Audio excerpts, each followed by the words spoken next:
이스라엘 백성들이 가나안 땅까지 들어가는 데 있어서 광야에서 만난 여러 족속들이 있습니다. 대표적인 족속들을 오늘 본문에서 에돔과 또 모압과 암몬 족속에 이르기까지 말씀을 해주고 있는데, 사실은 아말렉 족속도 만났었고 헤스본 왕 시온, 그리고 바산 왕 옥, 이렇게 헤스본과 바산도 만나게 되었습니다. 그런데 하나님께서 이 여러 족속들 가운데 어떤 민족과는 싸우라고 하고 어떤 민족과는 싸우지 말라, 이렇게 말씀을 해주고 있습니다. 대상을 정확하게 구분을 하셔서 싸워서 그 땅을 점령해야 될 그런 대상과 그들의 모든 땅에서 음식을 사먹고 물도 사먹고 짐승들이 그들의 밭을 절대 건드리지 못하도록 아주 굉장한 이런 단속을 하는 장면들을 이제 민수기에서 또 출애굽기에서 우리가 찾아볼 수가 있습니다. 그 내용을 오늘 본문이 함축해서 말하고 있는데, 모압, 에돔, 암몬, 그들과 싸우지 말아라. 그들이 거하고 있는 그 땅을 하나님께서 롯에게 또 롯과 누구였죠? 이스마엘에게, 이스마엘이 아닌데 롯과 에서에게 주었다.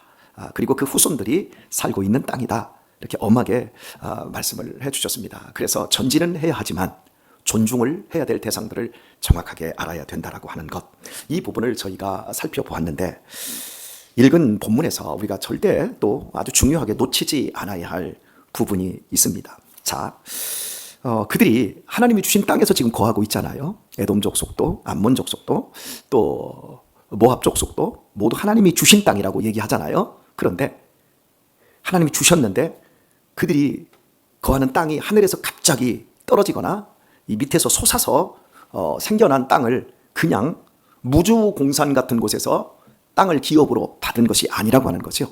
그 땅에 이미 여러 족속들이 살고 있었는데 그것을 아주 자세하게 기록을 하고 있거든요. 자, 10절을 보면 옛적에 엠사람이 거기 거하였다, 이렇게 말을 해줍니다. 그리고 12절도 보면 호리 사람도 세일에 거하였더니 에서의 자손이 그들을 멸하고 대신하여 그 땅에 거하였다. 에서의 자손들이 그들을 멸하였다라고 나오고 있습니다.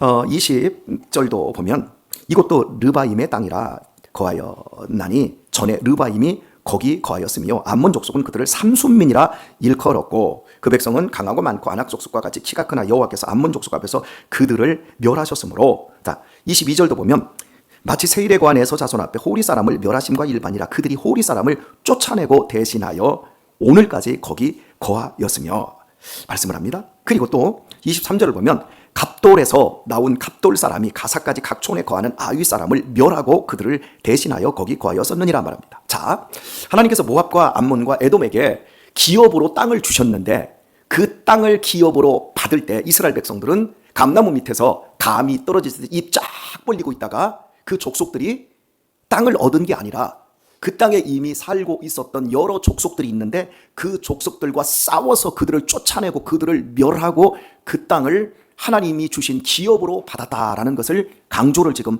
해주고 있습니다. 그리고 또 한 가지 우리가 확인해야 될 것이 있어요. 자, 10절을 보면 옛적에 엠사람이 거기 거하여 강하고 많고 아낙 족속과 같이 키가 크므로 그들을 아낙 족속과 같이, 이렇게 말을 해주고 있습니다. 크다, 강하다, 많다, 아낙 족속과 같다. 여러분, 아낙 족속은 뭐죠? 우리 이미 앞에서 보았죠? 정탐꾼들이 가나안 땅을 정탐하고 오더니 그 땅 너무 좋은 땅인데 그 땅은 크고 강하고 성읍은 정말 튼튼하고 하늘에 닿아 있고 그 땅에 사는 족속이 있는데 아낙 족속입니다. 거인 족속들입니다. 그래서 우리는 그들 앞에 메뚜기 떼밖에 안 됩니다. 우리는 그 땅 못 들어갑니다. 그래서 이스라엘 백성들이 결국 40년이나 광야에서 뺑뺑이를 돌게 되지 않았습니까? 지금 그것을 이스라엘 백성들이 생각나게 하는 말씀의 양식으로 본문이 기록되어져 있어요. 또 볼까요? 아낙 자손을 또 얘기합니다. 21절을 보면 그 백성은 르바임, 삼순민이라 일컫는 이 암몬 지역에 있었던 먼저 살았던 사람들입니다. 21절을 보면 그 백성은 강하고 많고 아낙 족속과 같이 키가 크나 여호와께서 암몬 족속 앞에서 그들을 멸하셨으므로. 싸움은 누가 했죠? 암몬 족속이었습니다. 누구와요? 삼순민. 아낙 족속과 같이 키가 크고 강하고 많은 그들과 싸울 때에 누가 멸하였어요? 하나님께서 멸하였다, 암몬이 멸하였다 말씀하지 않고 그들이 암몬 족속이 대신하여 그 땅에 거하였는데 여호와께서 암몬 족속 앞에서 그들을 멸하셨으므로 말하고 있어요. 자, 여러분 보세요. 여기서 왜 이걸 기록을 하고 있을까요? 지금 이스라엘 백성들이 기업으로 아직 땅을 받았어요? 못 받았어요? 못 받은 시점이에요. 40년 동안 뺑뺑이 돌고 요단강 앞에서 이제 강을 건너서 들어가서 싸워서 여호수아와 함께 싸워서 얻게 될 땅이 지금 앞에 있습니다. 그들은 아직 기업을 못 받았습니다. 그런데 이스라엘 백성들을 애굽 땅에서 하나님께서 건져내실 때, 끄집어내실 때 젖과 꿀이 흐르는 땅을 너와 너희 후손에게 주었으니 자 나가라.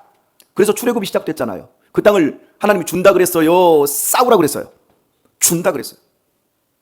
그런데 오늘 본문에서 준다 그래놓고 주었다고 먼저 모압과 암몬과 에돔 족속이 가나안 옆 땅을 차지하고 있는 상황을 이야기를 하는데, 너희들이 벌벌벌벌 떨고 있는 그 아낙 자손들, 강하고 많고 튼튼한 도시 성읍을 만든 그들을 이미 모압과 암몬, 너희 사촌과 같은 너희 일가 친척들이 먼저 그들을 쫓아내고 그 땅의 주인이 되어 있다. 그런데 그들이 쫓아낸 것이 아니라 그들은 싸웠고 내가 그들을 쫓아내도록 해주었다. 왜 이 얘기를 할까요, 여러분?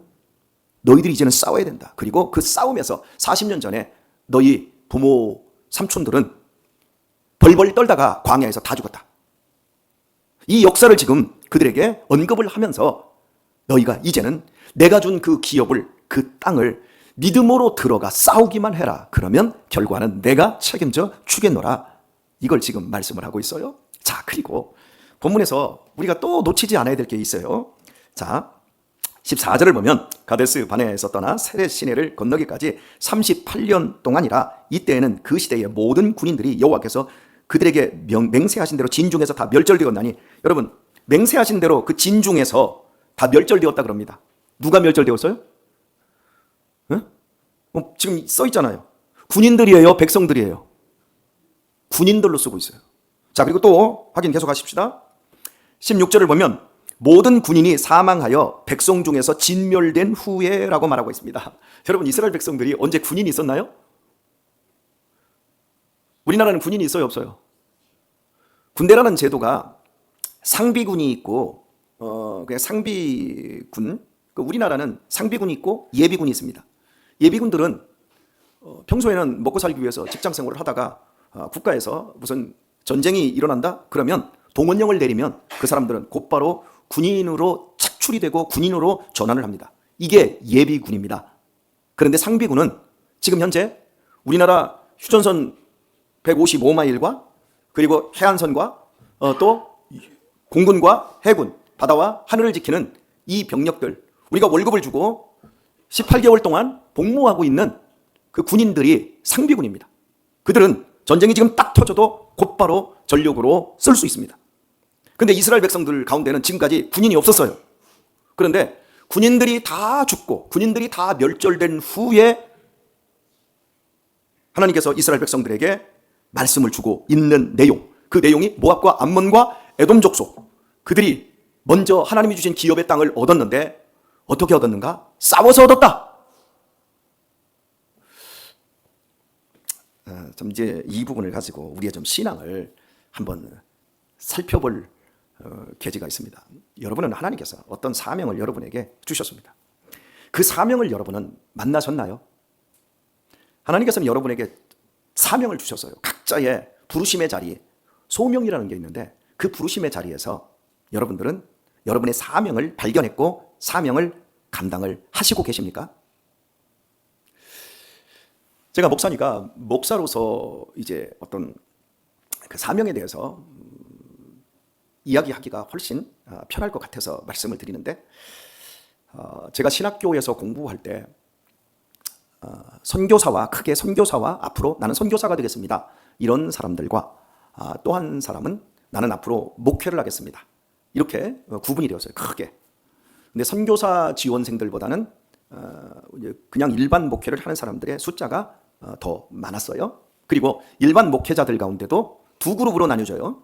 나는 개척하겠다, 나는 부교육자로 열심히 사역을 해서 교회에서 불러주는, 즉 청빙을 해주는 교회에서 목양을 열심히 하겠다.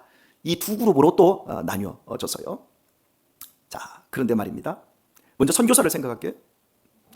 나는 선교사가 되겠습니다 라고 하면서 신학교 때 열심히 공부합니다.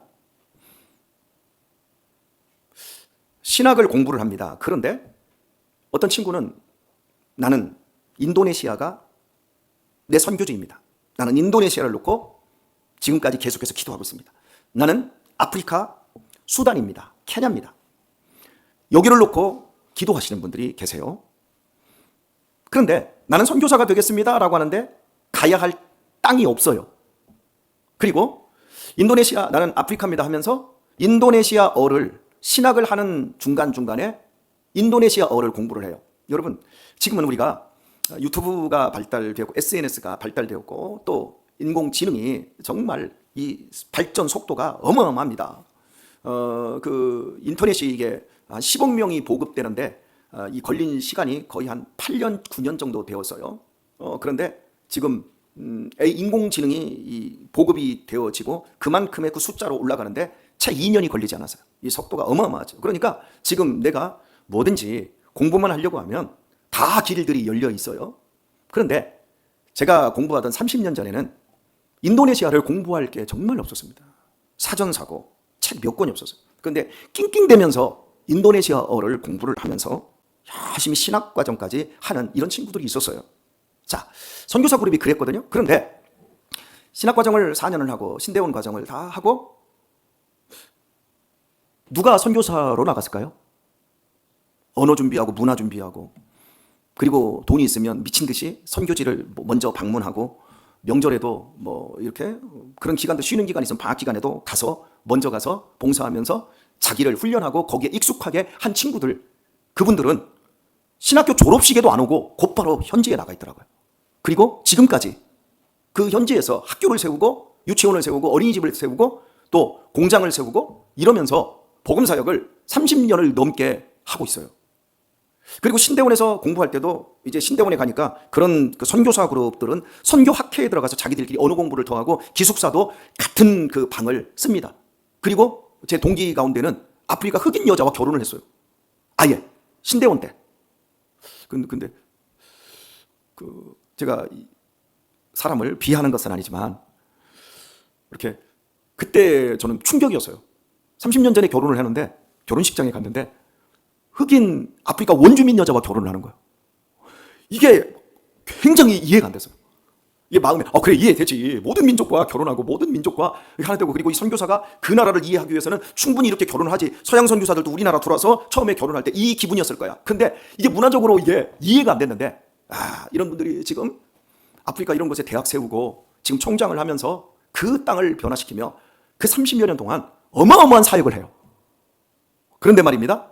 그때 선교사 그룹이 있었는데 언어 공부도 안 하고 현지 문화에 적응도 안 하고 했던 친구들은 지금도 선교사를 못 나갔어요. 그리고 나이가 지금 이제 인생이 저물어갈 시기에 접어들었는데 하나님의 때가 안 됐대요.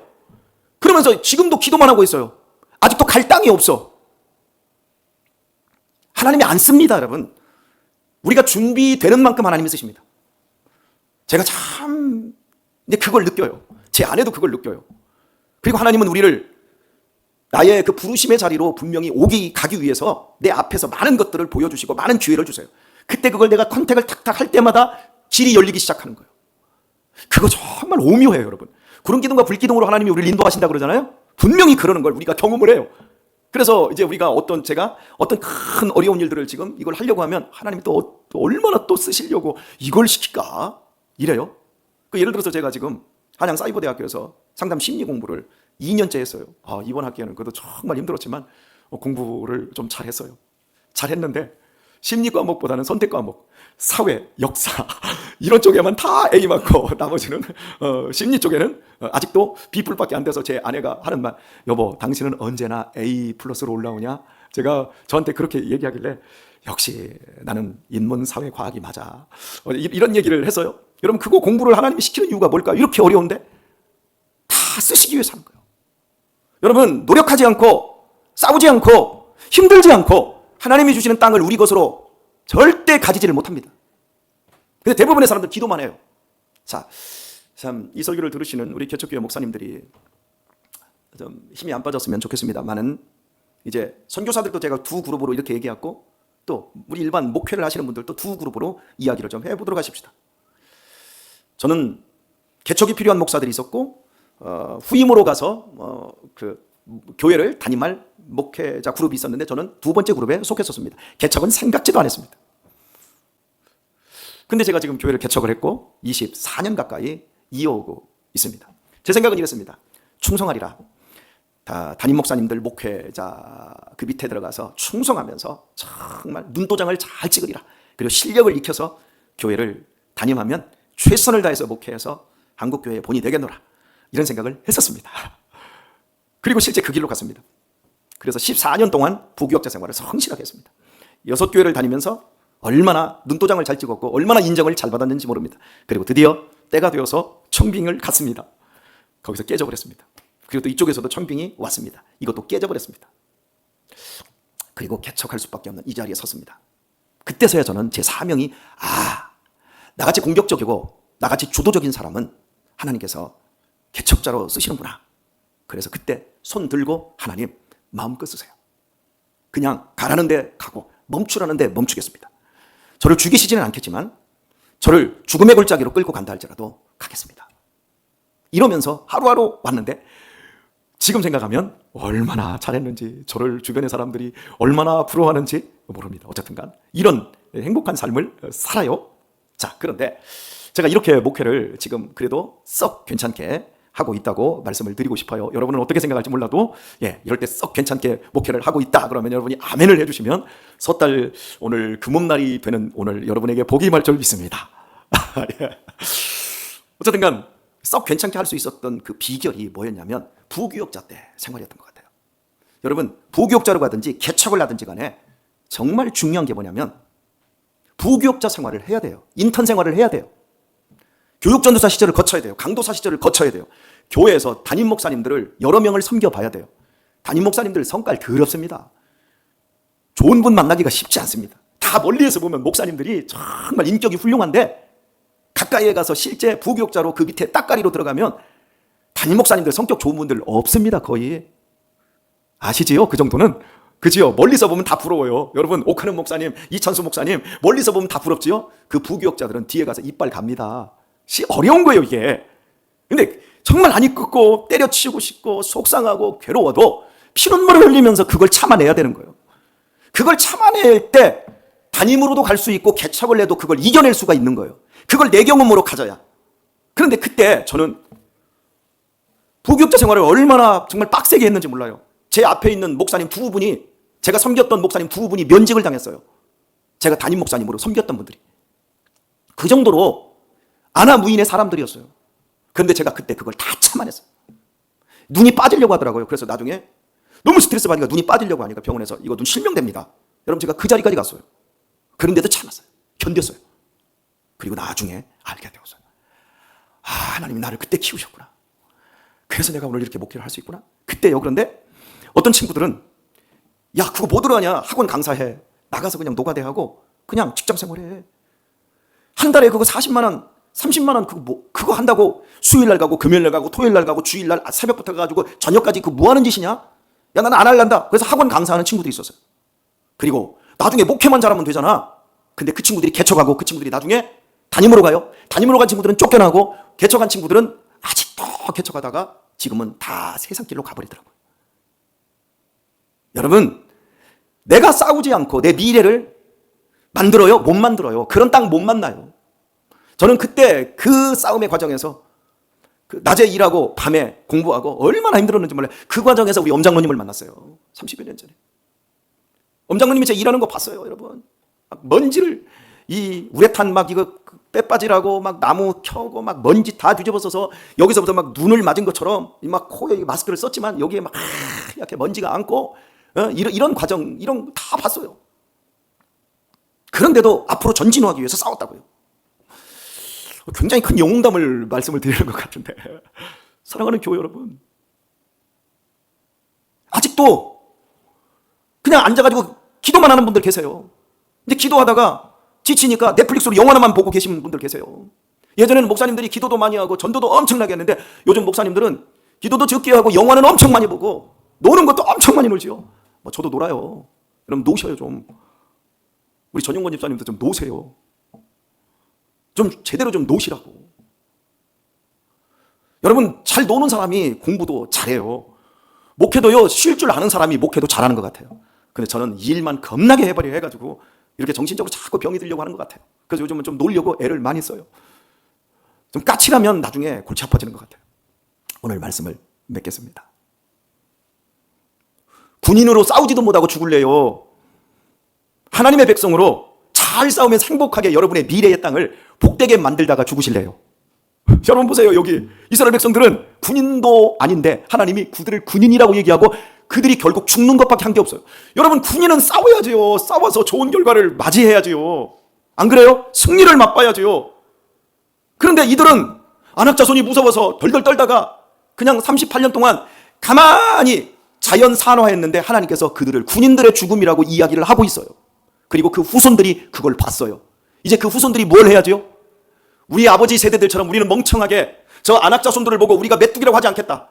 우리보다도 복이 없는 저 모압과 암몬과 저 에돔도 저런 사람들을 이기고 하나님께서 이기게 해주시고 그래서 이 땅을 먼저 차지하고 있는데 우리는 더 많이 사랑을 받는 백성들 아니냐. 야, 겁낼 거 없다. 우리는 싸우다 죽더라도 하나님께서 가라하시는 저 요단강 넘어 그 땅을 향해서 진격을 해야 된다. 여러분, 그걸 지금 가르치고 있는 거예요. 여러분, 저는 오늘날 우리 젊은이들을 보며 너무 안타까워요. 교회는요, 우리 어르신들 세대들을 보세요. 이 살아있는 이 믿음의 세대들을 보세요. 이걸 보고 우리 아이들이 믿음의 칼을 갈 수 있어야 돼요. 여러분, 우리 자녀들이 스스로 뭔가 할 수 있도록 사람들과 부딪히고 이 공간 안에서 깨지고 부서지고 그러면서 마음의 힘도 기르고 실제 여러 실력들을 참아내는 실력들을 갖춰야 돼요. 우리 아이들이 목사에게 시험 들 수 있습니다.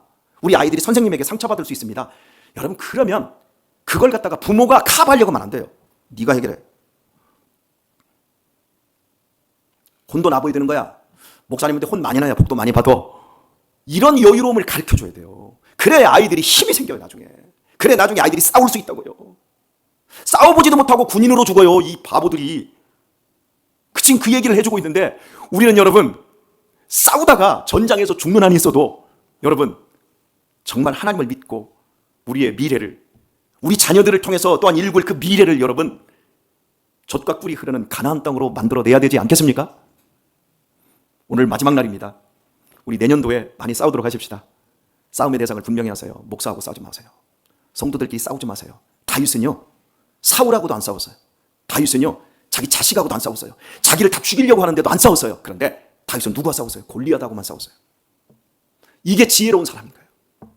이게 내 편인지 이걸 싸워야 될 대상인지. 빅토르 이구가 말했습니다. 인간에게는 자연과의 싸움이 있다. 그리고 인간과의 투쟁, 인간과의 싸움이 있다. 그리고 세 번째, 자기와의 싸움이 있다. 그 싸움 중에서 제일 힘든 싸움이 어떤 싸움이냐? 자기와의 싸움이다. 여러분 자신의 무능함과 여러분 자신의 게으름과 여러분 자신의 비겁함과 여러분 자신의 자괴감과 여러분 자신의 열등감과 싸우십시오. 그래서 여러분 자신을 다윗처럼 우뚝 세우십시오. 그러나 사람들하고는 절대 싸우지 마세요. 절대 사람들하고는 다투지 마세요. 존중하세요. 그리고 존중을 넘어서 존경받는 사람이 되시길 바랍니다. 그때 우리 앞에 신천신지가 열립니다. 할렐루야. 멋진 한 해를 살아내 주신 우리 사랑하는 성도님들 고맙습니다. 남은 오늘의 시간도 우리 아름답고 복되게 꼴지어 내시고 여러분의 회사에서 종무식도 잘 마치시고 저녁에 오셔서 호박죽 드시고 떡국 드시고 오늘 하루도 재미있게 잘 놀고 예배드리고 행복한 한 해를 종결할 수 있길 예수님의 이름으로 축원드립니다.